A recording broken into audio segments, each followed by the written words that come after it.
బుట్టబొమ్మ పూజ హెగ్డే తెలుగు సినిమాలో కనిపించి 3 ఏళ్లు కావస్తోంది.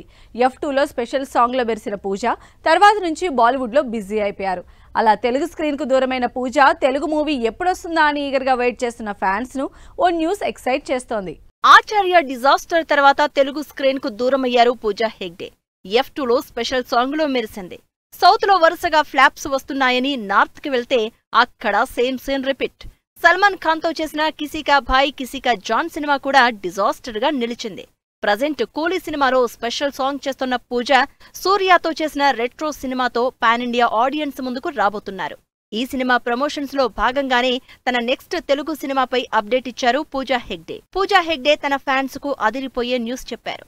ఒక తెలుగు సినిమాకి సైన్ చేశాను అని, అగ్రిమెంట్ కారణంగా విషయాలు బయటకు చెప్పడం లేదంటూనే త్వరలోనే ఈ సినిమాకి సంబంధించిన అఫీషియల్ అనౌన్స్మెంట్ ఉంటుంది అంటున్నారు. ఈ న్యూస్ విన్న బుట్టబొమ్మ అభిమానులు ఖుషి అవుతున్నారు. దాదాపు 3 ఏళ్ల తర్వాత తెలుగు సినిమాకు పూజ సైన్ చేయడంతో ఎగ్జైట్ అవుతున్నారు. అంతేకాదు పూజ చేయబోయే తెలుగు సినిమాకి డైరెక్టర్, అందులో హీరో ఎవరై ఉంటారా అంటూ డిస్కస్ చేసుకుంటున్నారు.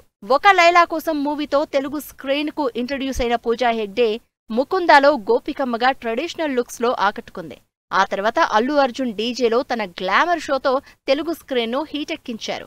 రంగస్థలంలోని పూజా స్పెషల్ సాంగ్ కి ఓ రేంజ్ లో పిచ్చెక్కిపోయారు టాలీవుడ్ జనాలు. Aravinda Sametha, Gaddalakonda గణేష్లతో back to back సక్సెస్లు కొట్టిన పూజ అలవైకుంఠపురం సినిమాతో భారీ సక్సెస్ కొట్టి లక్కీ చామ్ అనిపించుకుంది.